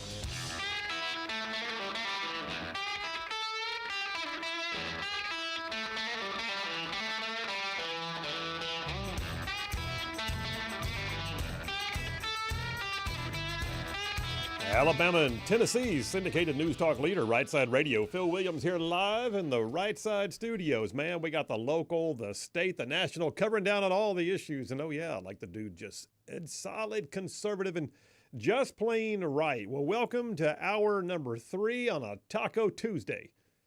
Taco Tuesday, because it's always about the food. All right. Are you having tacos tonight, by the way? Do you anticipate tacos? Probably not. Unless I did want to go to Taco Bell, which... No. Okay. Well, you know what? I shouldn't just downplay another brand while I'm on the air, but I'll just say, I'm not going. Yeah, I'm not either. You got to be in a very, very specific mood for Taco Bell, and it's normally around 11:30 to midnight. We did go out to eat together to that Mexican restaurant on the south side. It was really good. It was pretty good. Got a good outside sitting area, too. Mm-hmm. And I tell you what, there's another place I need to show you. Oh, really? Oh, yeah. It's sometimes the hole-in-the-wall places are the best. You need to look up Hector's. Hector's is Colombian cuisine. Yeah, you want some fried plantains mixed with your rice and your pulled pork. Son. The show's not even over. We're already talking about that. Apparently, I had a light lunch. Yeah. All right, let's switch gears. Number 2 of the Triple Dipper, World at War. Let's talk about some things that are happening in the world. And by the way, watching what's going on in some of the hot spots around the world, I am so glad that we have a different commander-in-chief and we have a different Secretary of Defense and we have a different cabinet and we also have the House and the Senate. Praise God. Because I'm going to tell you right now, the way the world was headed under the Biden administration gave me great pause. I mean, think about how much stuff erupted during Biden's tenure. There's nothing that can really say that we were leading from a position of strength. In fact, the Biden administration prided itself on doing what they called leading from behind. That was a phrase that was actually coined by the Obama-Biden administration and then carried forward again when Biden took office. Leading from behind. What does that even mean? That means you're a follower. That means you're out there trying to be a little nondescript, not try to, exert your will. I got news. When you're the biggest dog on the block, people want to know what you think. They worry about where you are on the issues. They want to know what you're going to do in the event of certain things happening. And I'm glad we're back in a position where the guy in charge actually cares about that too, where the guy in charge has actually run a business, has actually led people before. Because what we're watching around the world right now is we're watching the attempt at brinksmanship by some of our adversaries, and we're watching the rise of China, which is what is often referred to in military parlance as a near-peer adversary, meaning they're not us, but they're closer to us in terms of capabilities than anybody else is. How about this? Let me pull up some stuff and start talking through it. You ready? Daily Wire. I hold it in my calloused former paratrooper hands. Dateline yesterday. Russia just announced it will fund a new nuclear plant in Iran. Well now, do tell. On Friday of last week, the oil minister of Iran announced that Russia would fund the construction of a new nuclear plant in Iran, purely for, just domestic purposes. Iran and Russia, says the quote, will continue their cooperation in the peaceful use of nuclear energy and the construction of new nuclear energy facilities and the completion of phases 2 and 3 of the Bushehr power plant using Moscow's credit line. This is called Moscow buying influence and currying favor. By the way, definitely with people that we don't want to see people doing business with. In January of this year, the article points out, Russia signed a strategic partnership with Iran stating that the contracting parties shall confirm their commitment to develop military technical cooperation. Military technical cooperation. Let that sink in. The contracting parties, Russia and Iran, seeking a commitment with each other to develop military technical cooperation. In the wake of military technical cooperation, Russia just announced that it would fund the construction of a nuclear power plant in Iran. Back in 2007, it says Russia sent 80 tons of uranium fuel to Iran to help the Islamist dictatorship build a nuclear reactor in Bushehr. Russian ties are also very close to Hamas, one of the Iranian proxies. Russian ties with Hamas include things like the Wall Street Journal reporting recently that a Moscow-based crypto exchange called Garantex was a conduit for illicit funds to Palestinian terrorists who were involved in the October 7th massacres in Israel. They're also, oh, by the way, actively engaged with Hezbollah and the Houthis. Russia's been actively engaged in expanding security and military ties with the Houthis, including providing weapons to the organization. Media reports indicate that Russian intelligence officers were spotted in Houthi-held territory in Yemen. So this is an ongoing thing. The Obama administration issued waivers, says the article in closing, for certain Russian nuclear work in Iran. Waivers. Like, okay, you know what? If you're going to go and do it, because we lead from behind, listen, we won't say anything, wink, wink, nod, nod, as long as you assure us it's for peaceful purposes. Well, in 2015, that nuclear deal where they sent all the pallets of cash over included waivers for Russians to do nuclear work in Iran. Trump did away with it during his first administration. Biden immediately put it back in. Russia has just announced now, in a continued effort to test their limits, that they will build a nuclear power plant.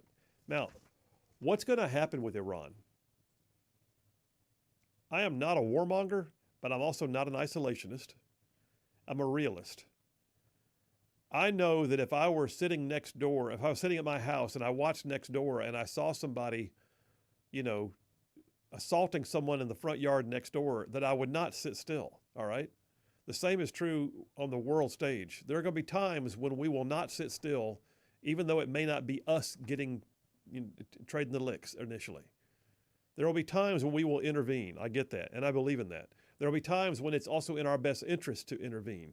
And there will also be times when we realize that what we do now will echo for years to come, and so we have to stop something before it gets bigger, a.k.a. Iran getting nukes.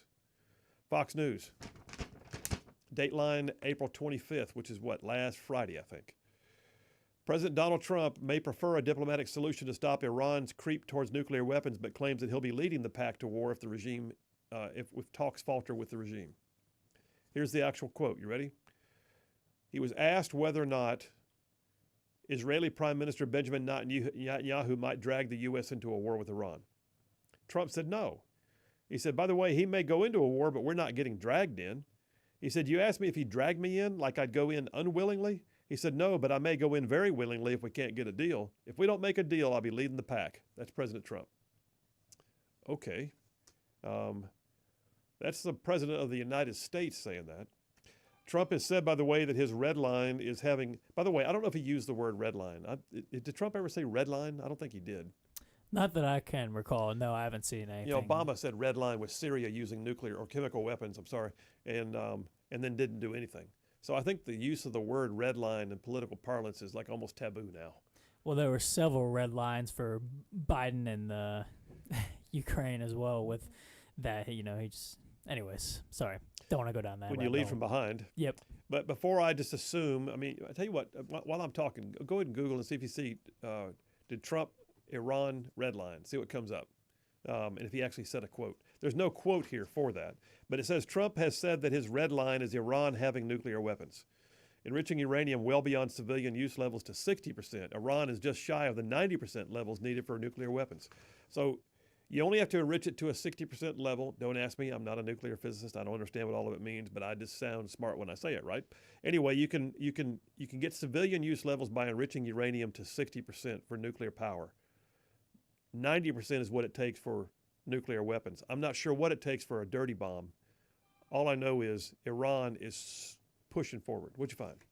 Well, according to Fox News, it says Trump has said that his red line is Iran having a nuclear weapon. That's the same that's a article quote from the article. Yeah. It doesn't have him saying it. It just has Fox News saying that's how he feels. That's the only thing I'm seeing, too. All right. That's Iran. But there's Iran proxies. U.S. says it has hit more than 800 targets in Houthi bombing campaign. You notice how we're not hearing a whole lot about it. Why would that be? Well, I think part of it's the media, and part of it's because the Trump administration has not been giving a whole lot of information out. Don't ask me why. I think part of it has to do with operational security. But the U.S. military, according to militarytimes.com Dateline yesterday, says they have hit over 800 targets in the Houthi bombing campaign. I mean, apparently it's a relentless campaign right now. U.S. Central Command said, we will continue to increase the pressure and further disintegrate Houthi capabilities as long as they continue to impede freedom of navigation. Yeah, the Houthis are still launching stuff, by the way. And did you see, by the way, about the $60 million, I've forgotten what kind it was. I think it was a Hornet, F-18 Hornet, that fell off the carrier. Oh, yeah, I saw that yesterday. Apparently what happened, and I'm sure part of it was not secured to the deck, or maybe it hadn't had a chance to get secured to the deck yet. I haven't heard the outlines of why it happened. But they were in evasive maneuvers, the carrier was, because the Houthis were launching missiles. So they were in evasive maneuvers, and the swerve caused they lost a fighter jet, basically. It's an FA-18 Hornet that fell off, yeah, like I said, yeah. Yeah. Anyway, so yes, the Houthis are still shooting. They still are, even though we've taken out 800 targets. Statement from the Pentagon says these strikes have killed hundreds of Houthi fighters, numerous Houthi leaders, including senior Houthi missile and unmanned aerial vehicle officials. Houthi ballistic missile attacks have dropped 69%. Kamikaze drone attacks have fallen by 55%. And even though these are way down, the fact that there are still ongoing strikes is still discouraging commercial shipping from going back to their old routes. It's causing world commerce to take a hit. Some of the prices you're seeing in the economy right now are because the Houthis were allowed to just willy-nilly shoot away, and the Biden administration would, they'd launch some countermeasures, right? They would do what they could to take out some, and they'd spend all the money in the world to take out a bomb as opposed to going to the source and taking out the point of origin. Well, now we're taking out the point of origin. I don't know what the cost is. The article points out this is expensive. But right now we have 2 carrier strike groups operating in that region, and that's the kind of thing that you see that is usually designed for a far greater potential for escalation. I think that's because it's a deterrence for Iran. All right, we're taking a break right now. We'll come right back, and I got to tell you what's happening in Ukraine because there's been some new developments.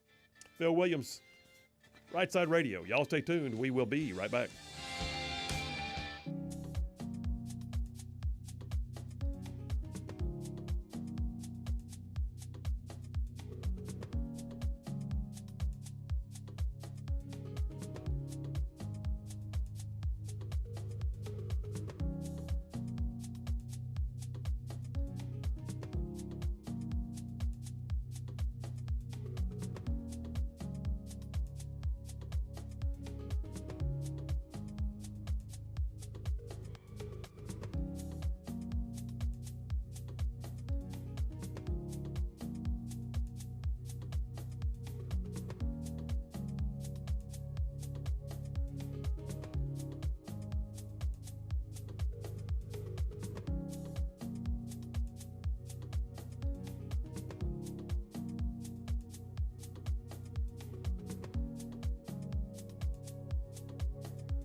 And we are back. Phil Williams, Rightside Radio. Solid, conservative, and just plain right. Just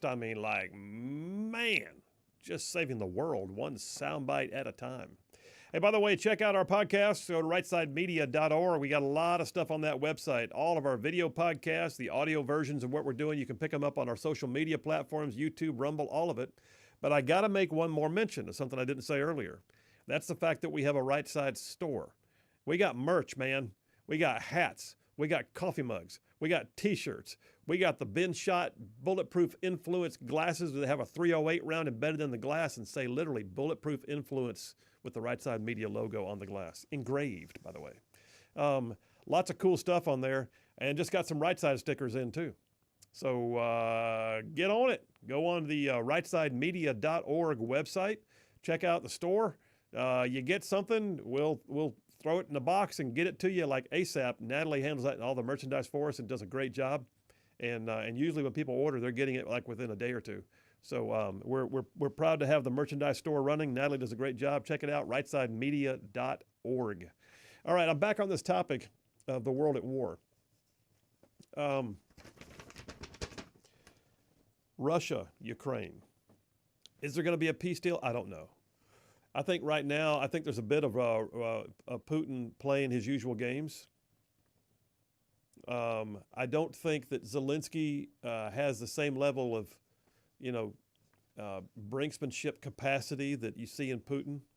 I don't think he has the same level of deal-making capacity that you see in Trump. But Zelensky is doing all he can to hang on as a country that was invaded and has, been losing ground. What's going to be the outcome? I don't know. The Crimean Peninsula, are they going to give it away? I don't know. That was taken back during the Obama administration. The Eastern Rim, the Donetsk region, that area, Kursk, all around the eastern side of Ukraine along the Russian border, I don't know. But the level of destruction, y'all, has been World War II level. I mean, there are whole swaths of Ukraine that have been just pummeled, devastated. Newsmax has a piece that came out yesterday. Russia launches nearly 150 drones against Ukraine as Trump doubts Putin's desire for peace. It says Russia launched a sweeping drone assault and airstrikes across Ukraine overnight into Sunday. This report came out yesterday, but apparently it happened over the weekend. Officials said after U.S. President Trump cast doubt on Russian President Vladimir Putin's willingness to end the war. 3 people died, 4 were wounded Sunday morning in airstrikes in the Donetsk region. The attacks came hours after Russia claimed to have regained control over parts of Kursk. All right, I know these names may not mean much to you. Just picture as if you had Alabama fighting Georgia, right? The eastern rim of Alabama is devastated, and yet people are still going to work over in Tuscaloosa on the far side. You know what I'm saying? It's just picture the madness of that. But what you're also watching right now is this renewed skepticism that we can find the peaceful solution because, and I understand it, Ukraine is saying we are not going to settle for just losing our territory. And I get why they would say that. Russia is saying we have no intent to pull out. We want to keep what we've taken. Trump says he believes they were very close to a deal. And you may have seen, too, there was the pretty striking imagery. You pointed out to me, too, the other day. At the Pope's funeral, Trump and Zelensky had a one-on-one. They actually pulled chairs over to the middle of a room and sat there face-to-face and had a conversation. Both sides say it went very well. And after that was when Trump vociferously called out for Putin to back off. Yeah, and another interesting dynamic of Macron trying to nudge himself into that meeting. And being told to please step away. No. You go, go away. Okay, we'll handle this together. CNN also reported that Russian President Vladimir Putin on Monday of this week was declaring a unilateral 3-day ceasefire. Okay. Met with skepticism, obviously. Yes.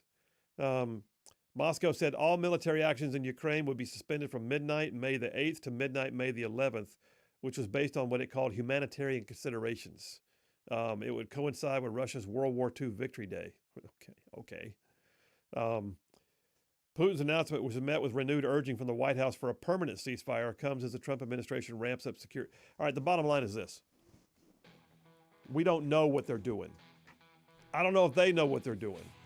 What I know is there's a lot of doings going on, and the world is at war. I just talked to you about Iran. I talked to you about the Houthis. I talked to you about Hezbollah.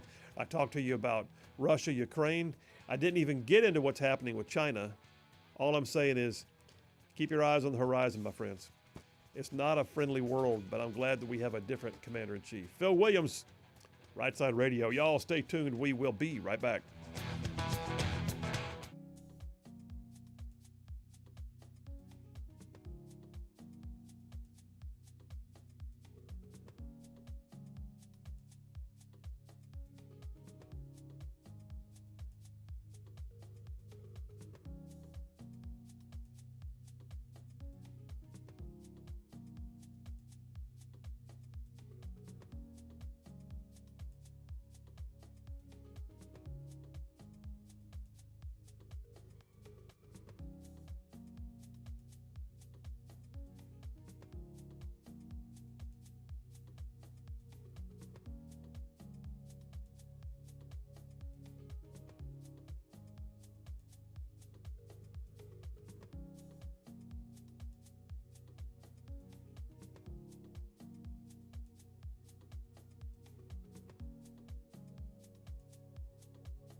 And we are back. Phil Williams, Rightside Radio. Solid conservative, just plain right. Just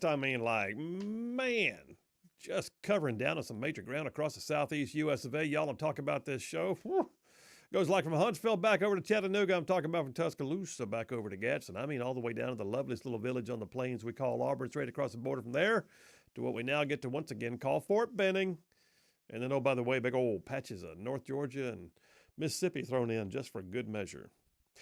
All right, so I tell you what, I got a ton of text messages. I was going to go to Dipper number 3, but I also see I got a phone call because that would be Jeff Rowe from Indiana. Hey, man, how you doing?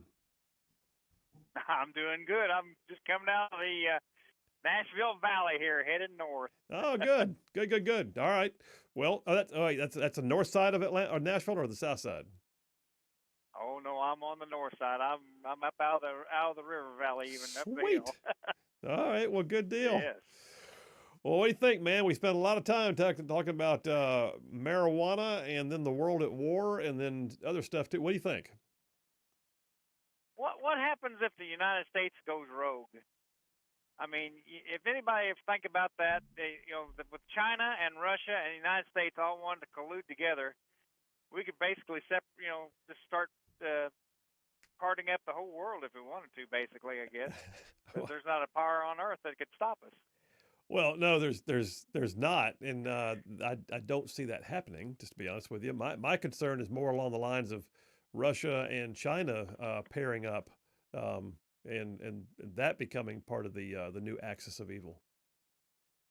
Yeah, well, I know, but I'm just saying if we wanted to, if you really got down to brass tacks and everything, we could, it's a good thing the United States is the country that it is, because I mean, we could just say, you all can. Have Taiwan, and China could have Taiwan, and then Russia could have Ukraine. Ukraine and all the Baltic states. All the Baltics, and then we could take Canada and Greenland and Iceland thrown in just for good sport. I'm not sure we're getting the better end of all that deal. I know it. I mean, it's funny that we're basically keeping the rest of the world, from imploding each other, and everything. We're basically are the only thing standing in the way of all these. There are times we are. That, could just. Yeah, there's absolutely times when we are standing in the way of that kind of thing happening with other countries having their. That's why it's been so amazing to watch during the Biden administration and prior to that in the Obama administration. What Iran was allowed to get away with, and what Iran felt capable of doing, and did when there was no one there to stand in the way. The United States was not going to do anything. We just had the feckless Afghanistan pull out. The Biden administration wanted to give them money to please not make nukes, even though they would anyway. And the whole thing just emboldened Iran, and that's exactly what happens when we don't have the ability to stand up on the world stage and be the deterrent to bad actors. And I don't mean we have to be the world's police force. I'm just saying it's like speak softly but carry a big stick. You're not going to use the stick, but they're going to wonder if you are, and it keeps things from going bad. And that's what makes Trump so powerful, because no one can read him, not even yeah, that's himself. exactly right. Yeah, he changes his mind on a whim. He might just do it, It's like he's already taken out Soleimani and did some other things too that they didn't see coming. So I could see where they would be sitting around having discussions over tea, saying, "I don't know, but I think he's crazy enough to do it." I could see them saying that. Yeah. That's why Biden was so feckless, because everybody knew he wasn't going to do anything. No, so they just did what they wanted to do. But I still think that. I think what's going to. Go ahead. Go ahead. Yeah. I think what's going to be a big turnaround in the Ukraine thing is that I believe, with Iran getting as close to nuclear weapons as they are, and being the mindset that they are, I think we're going to have to go in there, and it's not going to be pretty, and it's going to be total devastation unless they capitulate to what their demands are, that they don't ever have a nuclear weapon. But religiously, I mean, they're acting on basis of religion, that they to take over the world basically in their eyes. So it's going to be interesting to find out what goes on. But then China and Russia will be watching what we do, Yep. and it might just scare them to death. Well, and I think too one of the reasons why you're seeing the war against Hamas, Hezbollah, and the Houthis right now is because we're degrading Iran's ability to project its power. We're degrading their ability to basically rally up their posses to go do things for them because they don't want to do it themselves. And once if the Houthis and the Hamas and Hezbollah troops are out of the picture, Iran winds up pretty much standing on its own because it's the Shia extremists in the Middle East and the Sunni Arabs would just soon let them rot. So, you know, they're friends when they have to be, but there's so many divisions between Shia and Sunni that it leaves Iran standing on its own when it comes to stuff like this. You have to ask yourself, are they suicidal? Yeah. Or will the people rise up and throw the government out before it's too late? That's the other thing is the Biden administration was never willing to speak to the streets of Iran, and the Trump administration is. In fact, Trump even gives speeches and says, I'm speaking to the people of Iran when I say this. We support you. And because he knows that's how the Ayatollahs got in control. That's how they can also get them out. Have an overthrow of the government. And when they tossed the Shah of Iran over, and then that's when everything went to pot. And I just, before that, they was basically a peaceful nation and in cahoots with us. So. Yeah. Yep, it's true. Hopefully it'll come back to that again one day. Well, I just know they can't have nukes because this is a country that one of its mottos is death to Israel, death to America. And they're quick to sell their stuff to bad actors. Even if they won't do it themselves, they'll sell it to somebody who will. So, yeah. All right, brother. Well, listen, be safe on the road. It sounds like you got the last leg right in front of you. So we'll talk to you tomorrow, all right? I'm looking forward to seeing Kentucky. Have a good one, Phil. See you, buddy. Yeah, it's so. My last dipper today is called Handyman Trump because he's been fixing stuff. And, the definition of a handyman is the guy who can fix almost everything. Give him a toolbox and a roll of duct tape, he'll get it fixed. Well, that's where we are right now with Trump. It's everything from economic to national security to, increasing capabilities on the energy sector, reinvigorating our strategic petroleum reserves, which, by the way, I heard a story today that just aggravated the stew out of me. That the strategic petroleum reserves were drained so fast by Biden that it did damage to the actual storage containers, and they're having to spend millions to have them repaired and refurbished so they can then refill them. It's just asinine. But overall, I will say this: what you just heard, that discussion we had there with Jeff and I, is we're looking at a different day right now.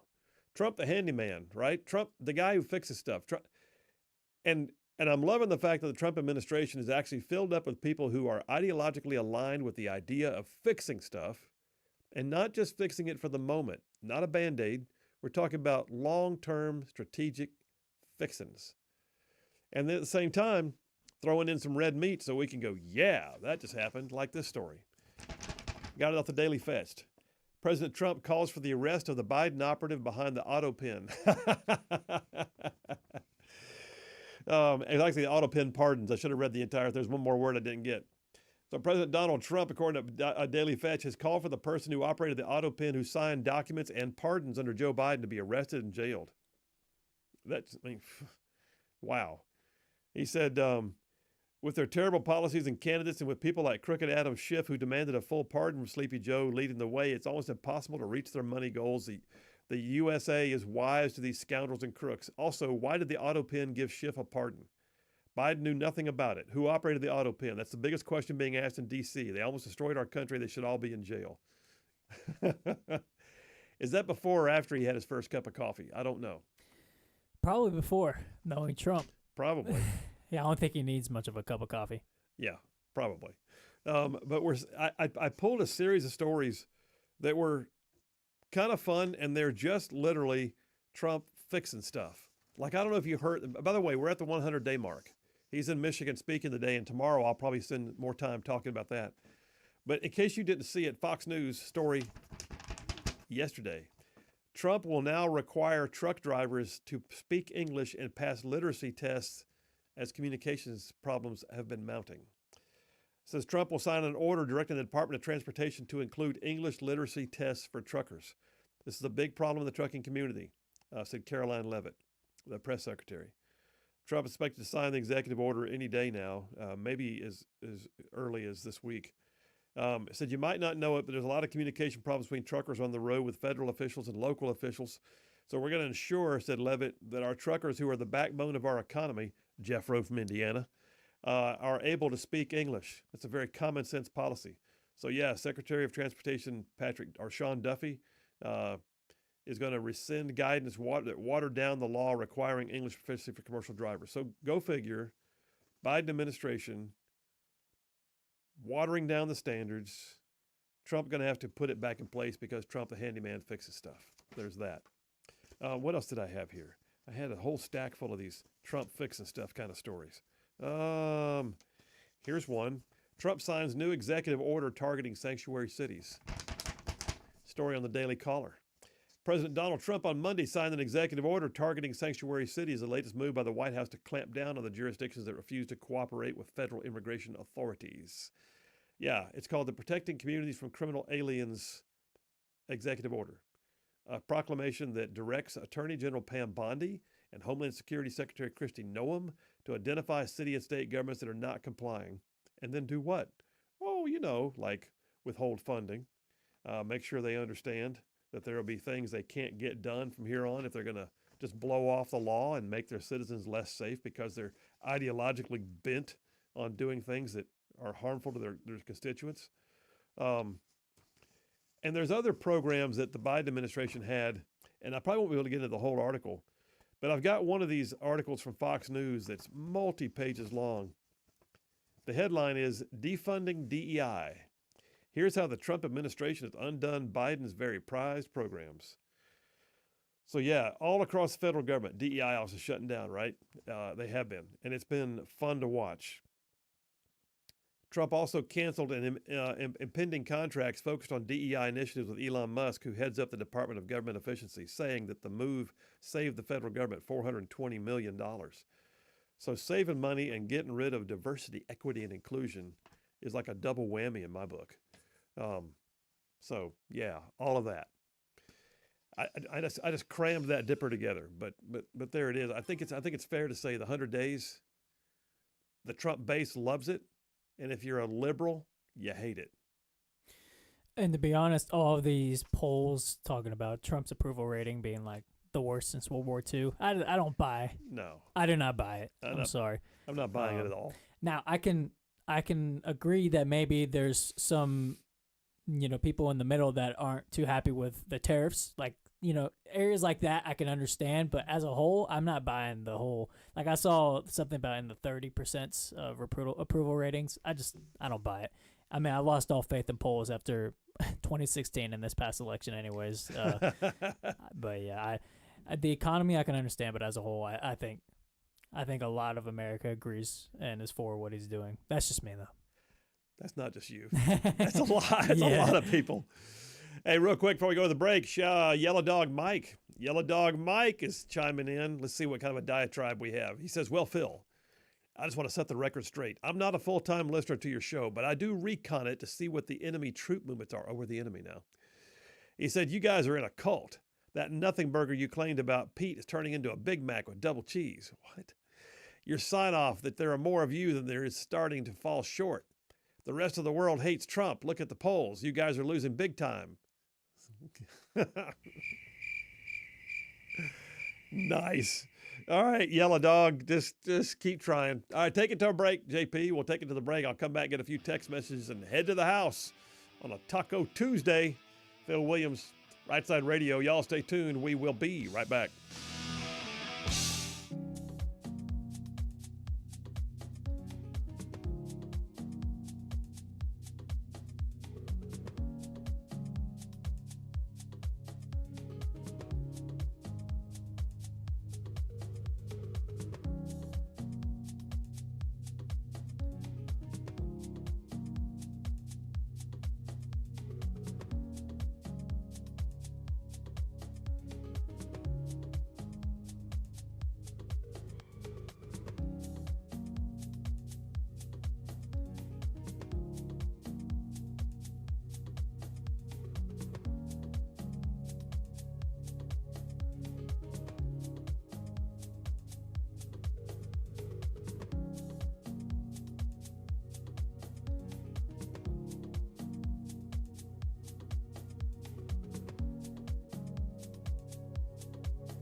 And we are back. Phil Williams, Rightside Radio. Solid conservative, just plain right. Making common sense like a superpower. We got some text messages. Let me catch up on some, including the grades from John are in. Let's see. John says JP and Jeff from Indiana both get an A+ for their equally spectacular performance. Means today's co-winners are Phil and Christine Carr with an A++. Congratulations. By the way, it sounds like Yellow Dog Mike uses recreational marijuana.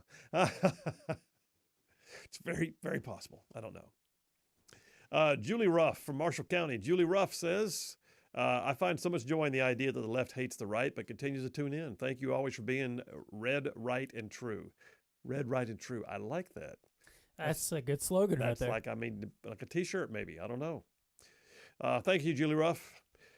Jeremy from Moulton says, I reckon Yellow Dog Mike understands his messages get read just to give the rest of us a good laugh. I don't know if he reckons that or not. I think he actually believes what he's texting. I don't, maybe so.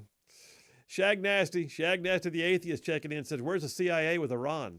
Their backing is half the reason Iran is a regressive theocracy. Where's our ops guys reinstalling democracy over there? I don't know what to tell you on that, man. Although I do think that it is time to allow the man on the street to get a little assistance, if you know what I'm saying. So I don't know. But it's a fair question. But by the way, the idea we're going to know where the CIA is would mean they're not doing their job very well. Sean from Madison says, with the abysmal showing of the Russian military in Ukraine, would you still consider the Russian military a near-peer adversary? No, I don't. Do I consider them to be don't underestimate the capabilities? There's that. I would not say that we should just take them lightly. If they decided they wanted to get uppity and do something that was a direct confrontation with U.S. forces, I think we would wax them. But I also think that it would be a mutually detrimental fight, if you know what I'm saying.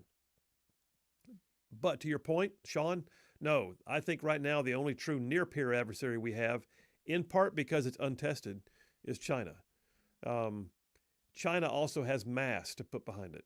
Russia has less and less mass, less and less financial wherewithal, and Russia's technology has proven to be, like for instance, and I've forgotten the name of it, was it called the Dreadnought? Anyway, Russia had a main battle tank that was going to be like the next gen, right? It was just the shiz. It was going to be on the battlefield just wreaking havoc. Got taken out pretty quick, over and done with. Didn't even have a chance. So what we're seeing is that Russia's conventional forces are not all that they were cracked up to be beforehand. Remember, we thought this was going to be a 4-day war. Remember that? All the reports. They'll be in Kyiv in 4 days. It's going to be awful. No, they got stopped cold at the border, and it's been a slugfest. They got into World War I style trench warfare. That being said, yeah, Russia is getting their backsides handed to them because in a force-on-force fight right now, Russia is not making it happen, if you know what I'm saying. The one thing Russia does have, though, is nukes, and a lot of them.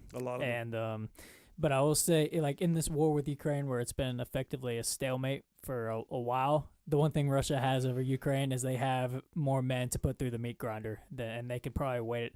I would say time is more on Russia's side than Ukraine because they can just keep pushing their men to the front lines more than Ukraine can. So I'd say, although conventionally they do have that. They do indeed. All right, you guys are an amazing audience. We do love you and we appreciate you more than you could possibly know. And yes, by the way, there are more of us than there are of them. God is still very much on his throne. Y'all stay in the fight. We'll see you tomorrow.